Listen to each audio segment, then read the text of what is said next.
시간 결혼 예배에 하나님께서 우리에게 주시는 하나님 말씀은 창세기 2장 22절부터 24절까지 말씀입니다. 여러분 순서지의 앞면에 있습니다. 창세기 2장 22절부터 24절까지 말씀을 제가 봉독해 드리겠습니다.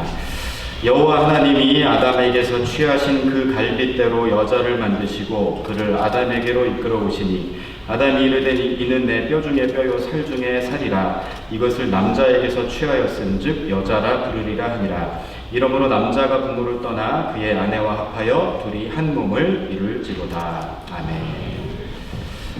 오늘 함께 읽은 본문은 인류 최초의 결혼식, 아담과 하와의 결혼식입니다. 최초의 결혼식의 주례는 하나님이셨고 신랑은 아담이고 신부는 하와였습니다. 아담과 하와 커플 이래로 오랜 시간이 걸려왔고 넓은 세상에서 수없이 많은 부부들이 탄생을 했습니다. 결혼하면서 아마 다들 나름대로의 결혼에 대한 정의를 가지고 있을 거예요. 근데 세상이 뭐라고 얘기하든 다양한 정의가 있겠지만 결혼이 뭐냐는 것은 하나님 말씀 앞에서, 하나님 말씀의 성경 앞에서 배워야 한다라고 할 수 있습니다. 그래서 지금까지 들었던 수많은 이야기들 들으셨죠? 그 모든 것보다 하나님 말씀의 본질이 무엇인지 정확하게 기억하시는 우리 신랑과 신부 김성현 형제와 유재현 자매 되시길 바랍니다. 오늘 결혼에 대해서 하나님께서 말씀을 하고 계신데 오늘 결혼에 대해서 말씀하시는 본문 남녀의 하나 될 이전에 선행되어야 될 일이 있다고 말씀을 하세요. 그게 뭐냐? 부모를 떠나는 것이 선행되어야 한다라고 말씀을 하십니다. 이 부모 떠나라는 게 관계를 끊으라는 게 아니겠죠.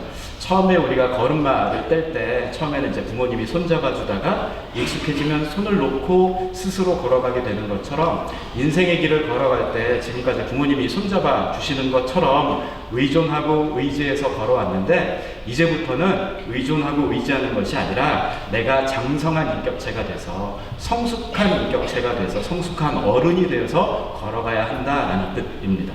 그래서 이전까지 무제한적인 편의를 봐주시던 부모님께 의존하려는 마음, 다 받아주시던 그 사랑에 의존하던 마음을 버리고 이제부터는 그런 엄마 아빠 없습니다. 이제는 내가 성숙하게 섬겨드려야 하고 내 인생을 하나님 앞에서 내가 장성한 인격체가 되어서 걸어가야 한다라는 뜻이라고 할 수 있습니다.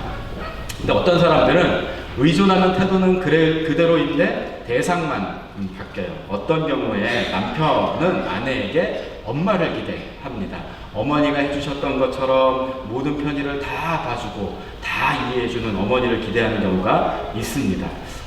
아내에게 엄마를 기대하면 안 된다는 거예요.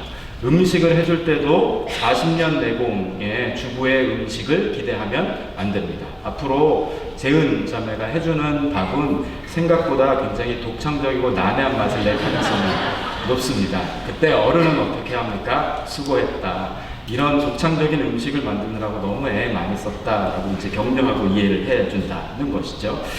불평하고 따지고 원망하는 것이 아니라 넓은 마음으로 듬직하게 품어주는 남자, 그 남자가 그 남편이 장성한 인격이라고 할 수 있죠. 아내는 남편에게 아빠 같은 존재를 기대하시면 안 됩니다. 성숙한 사람이 되어서 마음에 안 들 때 있거든요. 부족하다고 느껴질 때에도 닥달하고 짜증내고 하는 게 아니고 배려하고 품어주는 태도가 되어야 한다라고 말씀을 하고 계십니다. 이어서 결혼이 뭐냐? 둘이 한 몸을 이루는 거예요. 결혼이 뭐냐? 남자와 여자, 아내가 전혀 다른 존재가 하나 되는 것을 결혼이라고 말씀을 하셨어요.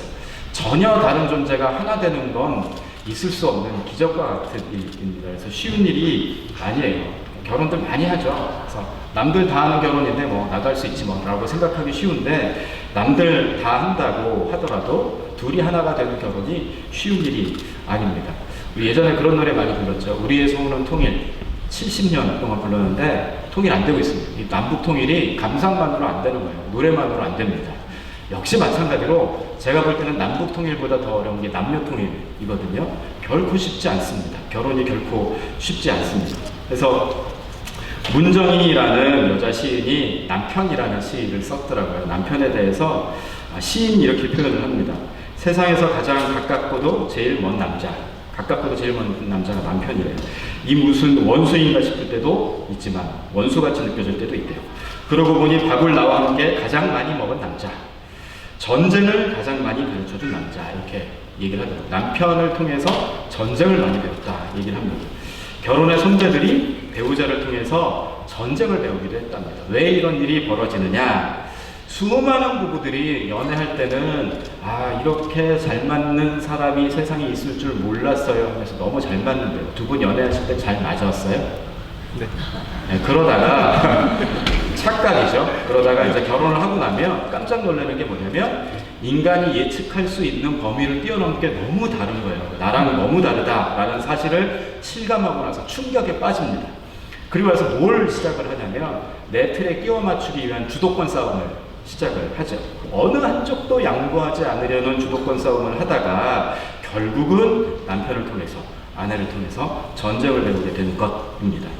근데 결혼은 한쪽이 다른 쪽을 일방적으로 내 틀에 끼워 맞추는 획일화가 아니라 조화입니다. 서로 다른 존재가 나의 나다움, 아내의 아내다움이 어우러져서 조화를 이루는 것이 결혼이라고 할 수 있습니다. 서로 다른 존재의 하나됨은 조화이지 획일화가 아닙니다. 다른 소리가 조화되면 음악이라고 하죠. 다른 색깔과 형태가 조화되면 미술이라고 합니다. 예술의 본질은 뭐냐? 예술은 다른 것이 조화를 이루는 것입니다. 세상 최고의 예술가가 누구시죠?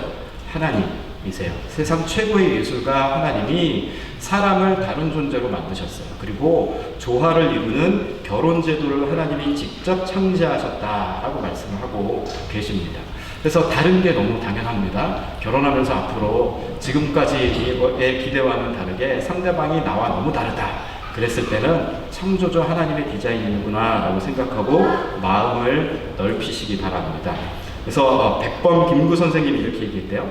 집은 좁아도 같이 살 수 있지만 사람 속이 좁으면 같이 못 산다. 넓은 마음으로 나와 다른 것을 이해하고 품어줘야 한다는 거예요. 마음 넓혀주시길 주님의 이름으로 축복합니다. 우리 신랑 김성현 군, 하나님께서 주신 넉넉한 몸매만큼이나 넓은 마음으로 재은 양을 품어주시기 바랍니다. 우리 재은 자매도 넓은 마음으로 남편을 품어주시는 신랑과 신부 되시길 축복합니다. 이렇게 마음이 넓어지면 그 다음에는 나와 다른 모습을 용납하게 되면 상대방의 고유의 가치를 보게 됩니다. 마음 좁을 때는 안 보이다가 마음이 넓어지면 상대방의 고유의 가치를 보게 됩니다. 그래서 그 가치를 보고 인정해 주셔야 돼요. 서로가 서로를 인정해 주셔야 합니다. 오늘 함께 읽은 본문 23절에 보면 아담이 하와를 보고 고백하는 내용이 이는 내 뼈 중에 뼈요 살 중에 살이라 이렇게 얘기를 해요. 인류 최초의 시죠. 시를 노래를 했습니다. 보고 나랑 다른데 너무 아름다운 거예요. 그 아름다움을 볼 수 있는 눈이 아담에게는 있었던 것입니다. 구약의 아가서에 보면 남편이 아내에 대해서 이렇게 고백을 하는 내용이 있는데요. 제가 참 좋아하는 구절입니다. 남편이 아내에게 뭐라고 얘기하느냐? 여자들 중에 내 사랑은 가시나무 가운데 백합화 같도다. 남편이 하는 얘기예요. 내 사랑, 내 아내는 다른 여자들은 다 가시나무고 내 아내는 뭐라고? 백합화라고. 백합화. 사실은 이 여자가 술람미 여인인데 아가서를 보면 별로 미모가 뛰어난 여인은 아니었던 것 같아요. 피부도 검고 특출나게 미인은 아니었던 것 같은데 다른 여인들을 가시나무, 내 아내는 백합화라고 표현을 하고 있습니다. 그것은 뭐 미인 대회에서 점수를 매겨서 높은 점수여서가 아니라 상대방, 내 아내가 가지고 있는 고유의 아름다움을 발견할 수 있는 눈이 있었기 때문인 것 같아요. 남편이 그거 해주셔야 됩니다. 우리 성현 형제가 재은 자매가 가지고 있는 독특한 고유의 혼자만 가지고 있는 아름다움을 발견하고 날마다 찬사를 보내주셔야 하는 것이죠. 다른 여자는 가시나무, 내 아내는 백합화라고 고백을 해주셔야 한다는 것입니다. 아내는 남편에게 이에 뒤질세라 이렇게 얘기합니다. 남자들 중에 나의 사랑하는 자는 숲풀 가운데 사과나무 같구나. 다른 남자들은 뭐라고요? 숲풀, 잡초라고요. 내 남편은 사과나무라고 이렇게 얘기를 하고 있습니다. 역시 마찬가지로 남편이 가지고 있는 고유의 가치를 볼 수 있는 눈이 있었기 때문입니다. 가치를 발견할 때 찬사를 보내게 되지요. 제가 참 많이 인용하는 심리학자가 있는데 김정훈이라는 심리학자가 있습니다. 이 심리학자가 계속 연구를 했대. 뭘 연구를 했느냐? 인간이 가지고 있는 고유의 욕구가 뭘까? 동물과 사람이 같이 갖고 있는 욕구 말고 인간만 가지고 있는 욕구가 뭘까라고 고민을 하다가 답을 발견을 했대요. 그게 뭐냐면 감탄의 욕구를 가지고 있대요. 사람은 감탄의 욕구를 가지고 있다고 얘기를 합니다. 아이들도 우유 먹고 자라는 것이 아니고 감탄을 먹고 자란다는 거예요. 엄마는 이제 나중에 키워보시면 알겠지만 내 아이가 뒤집기 했을 때, 처음 걸음마 했을 때 감탄하죠. 아이고 내 새끼 잘했다. 이 감탄 먹고 자란다는 거예요. 그러면서 무슨 얘기를 하냐면 고아원의 아이들을 이렇게 살펴봤더니 영양분은 충분히 공급이 되는데 성장이 느리다는 거예요. 왜 그럴까? 감탄해주는 사람이 없어서, 미세한 차이를 알아보고 감탄해주는 사람이 없어서 성장하지 못한다는 거예요. 그래서 아이는 감탄을 먹고 자란다라고 얘기를 하더라고요. 여행 가는 이유는 뭐 하기 위해서 갑니까? 감탄하기 위해서 간다. 우와 바다다, 우와 멋있다, 감탄하려고 여행을 간다는 거예요. 이런 얘기도 하더라고요. 가족이 행복한가 여부는 얼마나 감탄을 많이 하는가. 우리 아빠 최고 하는 감탄이 많은 가정이 행복한 가정이에요. 여자들이 남자들보다 오래 사는 이유는 서로 감탄해 주기 때문에. 어머 너무 이뻐졌다, 이런 감탄들 여자분들 서로 하잖아요. 어머 머리 너무 잘 어울린다, 감탄해 주기 때문에 오래 산다. 남자들이 여자들보다 일찍 죽는 이유도 감탄을 안 해주기 때문에, 아무도 감탄을 해주지 않기 때문이에요. 그래서 이 심리학자가 이렇게 얘기를 하더라고요. 우리나라처럼 남자들이 골프에 미친 나라도 없다는 거예요. 근데 왜 이렇게 골프에 미쳤느냐? 골프 자체도 좋지만 가면 이제 감탄을 해주기 때문이라. 사장님 나이스 샷 이러면서 이제 감탄해 주기 때문에. 그것도 안 되면 세상 사람들은 룸살롱을 간다. 룸살롱 가면 화장 짙게 한 젊은 아가씨들이 어머 오빠 너무 멋있다 이렇게 감탄받고 싶어서 간다는 것이죠.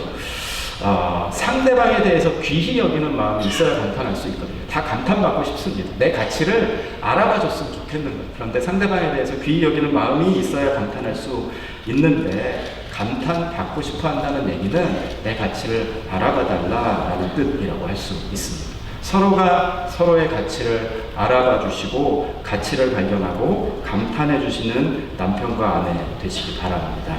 오늘 창세기 이 본문에 실전편이라고 할 수 있는 게 에베소서 5장에 나와 있습니다. 동일한 말씀을 하시면서 이렇게 얘기해요.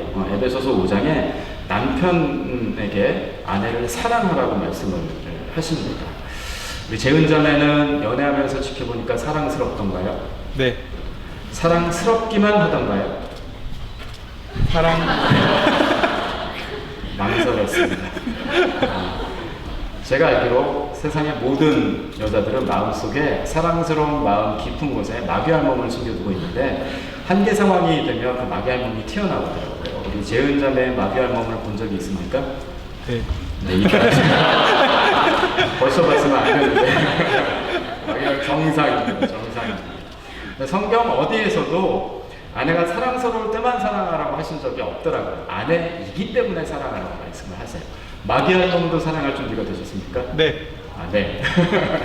그렇게 사랑할 때 여자들은 더 사랑스럽게 변해 가더라고요. 우리 신랑의 사랑을 통해서 신부 유재은 양이 지금보다 훨씬 더 날마다 더 사랑스러운 인격으로 빚어져 가시는 은혜가 있으시길 주님의 이름으로 축복합니다.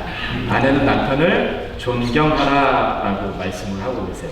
우리 남편 되는 성현 형제가 존경스럽습니까? 네. 한결같이 존경스러웠습니까? 네. 세상의 모든 남자는 초등학생 있죠. 유치하고 우유부단하고 자기중심적이고 비겁하고 그렇습니다. 우리 성현 형제에게 있는 초등학생을 발견하신 적이 있으세요? 네. 있다고 했습니다.